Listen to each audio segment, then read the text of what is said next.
Ah, hello! Hello! Good day dito sa amin mga kananay. Ito po ngayon ay happy po ako ngayon dahil ito po ngayon ay gagamitin na ng fishing brother. Ito, dalhin na doon sa i-ano na ito sa pangisda. Ngayon po ay ano ko sa inyo ang paggamit nito. Kanina po ay gumawa po ako ng palitaw. Ang ano sa amin ito ay buya. Ito po ilagay dito sa dulo. Yun. Ito po ilagay sa dulo. Yan. Yun. Yan. Ang ganito po ang gagawin yan. Yan. At saka ang isa nito ay dalawa po ang binigay ko, ang ginawa ko nito mga kananay. Yung isa po ay ilagay din ito dito. Ito bago sa isa. Yan. Ito mga kananay. Ito ipunin na ng the fishing brother. Kaya malaman ito mamaya pag uwi. Ang dalangin ko na more blessing ang aanin itong lambat na ginawa ko. Ito po ang makikita. Kaya ginamitan nito mga kananay para pag inarya po itong lambat na ito ay sa dulo ganito para makita kung saan ang dulo po dulo. Yan. Ito po, gagamitin na nila. Okay. Kinuha na ni Eric ang lambat.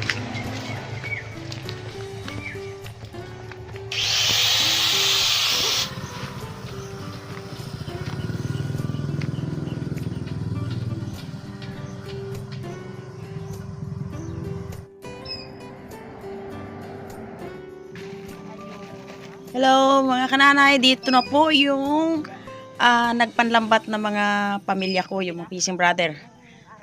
Ito, marami ang kanilang huli. Tapos itong aming huli ay hindi ko po yun muna pwede itong ibenta kasi first time at saka wala kaming ulam. At hinihiling ko na magkaroon ng pusit. Ayun nga, thanks God, nagkaroon nga ng pusit. At saka itong paglalambat ay ang kasama dito ay si Ambit, si Aldo, at saka si Eric. Yun, tatlo sila. Ayan, ang gawin namin dito ay parte-partihin yung isda na nahuli. Next time na lang po kami mag-tinda or magabinta kami ng isda. Dahil yun nga, sabi kami sa isda. At yun, ang nagparte na lang po ay sila Eric at saka si Ambit. Yan. Ang kinuha ko po dyan ay ang pusit muna dahil ito ay aking iyiluhan muna at tapos pagpunta ko sa Kalapan ay dalhin ko yan. Ayan. Nagpasimula na nga si Ambit na mag-parte kasi si Ambit ito ang sanay sa pagbahagi ng isda. Ito ay 4 na parte lang po ito. Isa sa kay Aldo, isa kay Eric at saka isa kay Ambit at isa sa lambat yung akin. Kailangan talaga may parte yung lambat para makatikim naman tayo. Ayun. Ay, kita mo yan. Yan, ang aming isda. Sariwa pa talaga. Yun, oh, yan. Pagkatapos nilang parte ay magapili na lang kung sino ang unang magkuha dyan. Yan, oh, si Eric ang nagkuha ng unang parte. Itong akin ay yan. At saka bukas, yan, pag umaga na at mag-araw na ay aking ibislad ko na yan at daingin namin para pagpunta ko sa Kalapan ay may dala akong daing at saka yung pusit na pangregalo kay Brother Ed.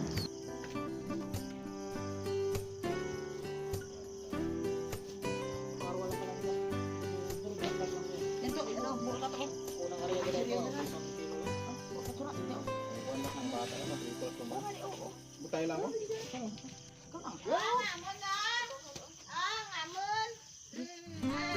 Tayo kasi pasarito lang. Sa mga nalang piraso. Ang gagmay lasa na. Pinuhon pala eh. Hindi, okay na na. Hindi, okay na na. Tama na. Pampito na na sa bukas. Okay na na. Hello everyone! Good morning to all my viewers and subscribers. Hello mga kananay! Umaga-umaga po dito. Mga kananay, yung aking lambat kahapon ay na first time na naihulog na sa naihanap buhay na sa dagat yung aking lambat. At good news, kahit medyo hindi pa sapol ang huli, pero may mga huli na. Yun ay wala kami nabinta, kundi share lang muna sa aming pangulam dahil walang ulam kami.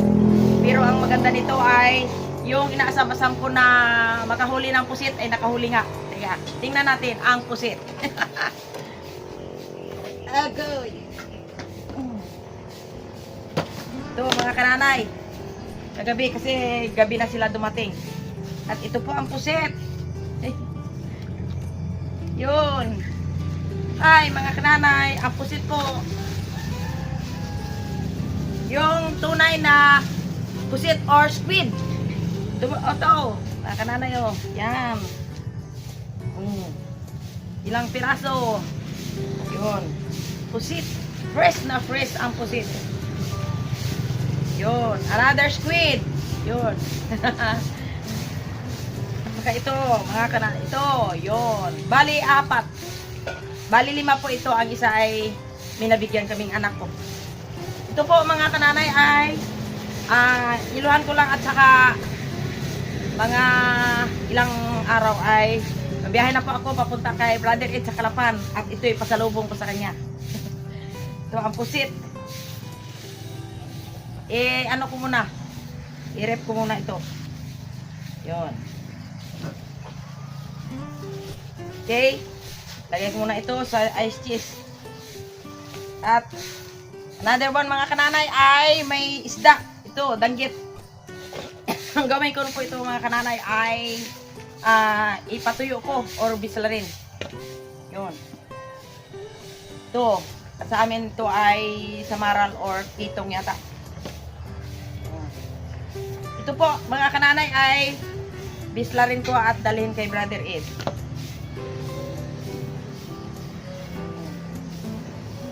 Ito po, the big one ay hindi naman ito ano, yung mulmul o ito po ay ang tawag sa amin ay mami.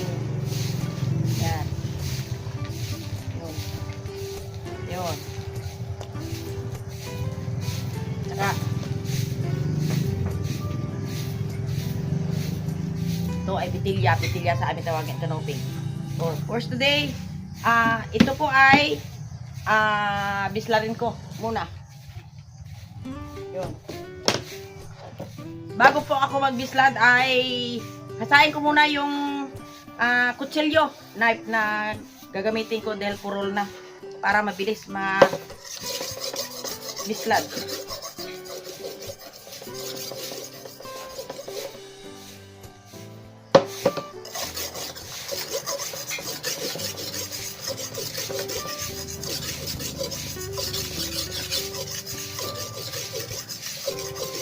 Hello, ano po mga ginagawa niyo dyan? Mga kananay, sundan niyo ako. Mabislag po tayo ng, magpapatuyo po tayo ng isda or daing. Daing po tayo ng isda. Hello po dyan sa inyo. Sana'y maayos din ang inyong kalagayan. Lahat yung mga nanonood sa aking channel. Talas na. Ayun po mga kananay ay simula na po tayo ng bislad. Yun. Patalas na yung aking kutsilyo.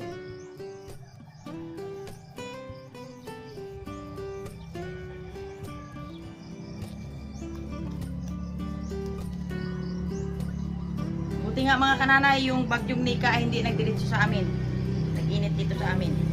Para makatuyo ako ng bislad. Ng daing. Diba?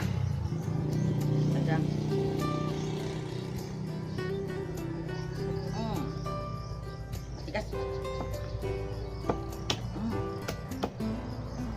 Yan.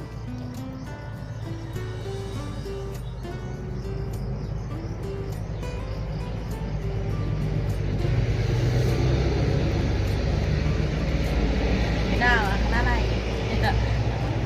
Ganda ng bislad. Pasulubong ko ito kay Brother Ed at kay kamisis niya, si Ray. Kumakain na yun si Ray ng ng kanin at ulam.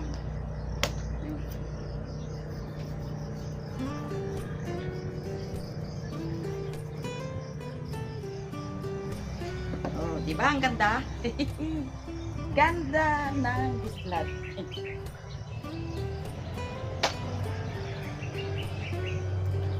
Another one.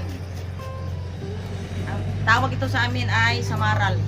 Sa iba ay rabbit fish or kitong.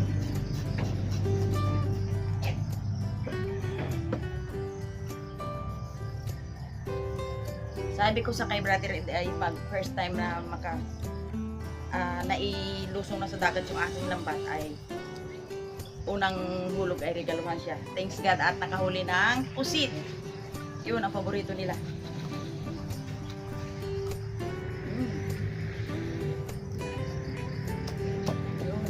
Hello mga kananay, ito na po yung aking isdang ibislad ko o ipatuyo. Yun, may asin na po siya at ready to dry na. Ibilad ko na. Pero bago ang lahat ay kakain muna ako dahil ako'y gutom na. Kakain muna ako dahil gutom na at saka pagod na rin.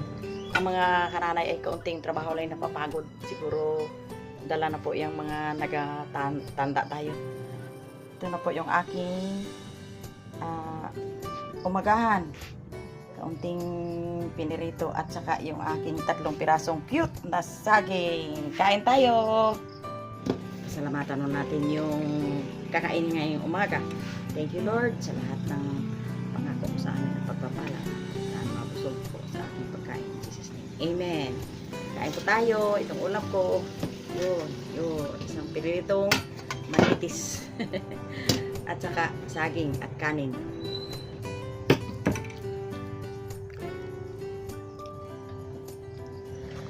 Doon kami dati nagabilad sa rooftop ni Sister Mary. Kaso lang ay yung mga ligaw dito na pusa ay sinasalakay yung aming mga isda na binibilad.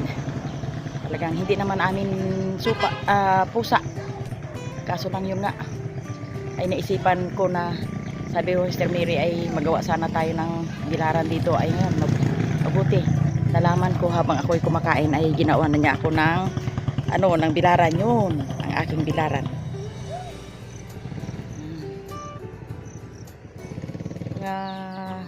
Daing or bislad na aking kwan. Ito po ay ipatihaya ko na. Yun.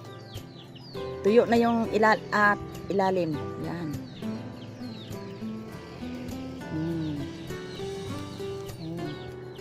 Mga kananay, may madala na po ako kay Brother Ed.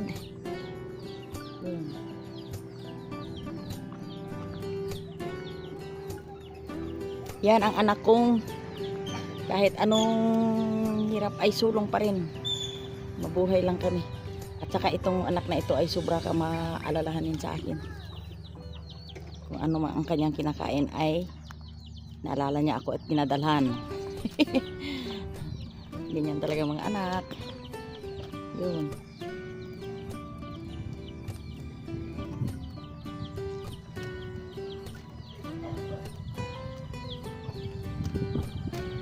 Yun na. Okay.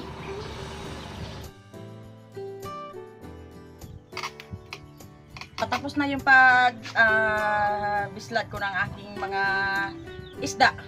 Ngayon po ay before I forget, nag-shoutout muna ako yung mga viewers ko na nagpa-shoutout sa akin. Ito po ang aking i-name din sa kanila. Shoutout po kay Ma'am Ramila Bradisina from Saudi Arabia. Wow. At saka hindi ko alam kung lalaki o babae ito, si RC77 Able.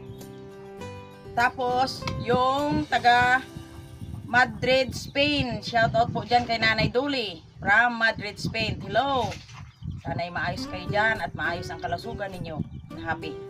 At ang last po na i-shoutout ko po ay si Lorites Balmores ng the same na lugar from Madrid, Spain. Kaya ito na lang po ang aking i-shoutout muna mga viewers ko at hanggang dito na lang. Thanks for watching mga kananay.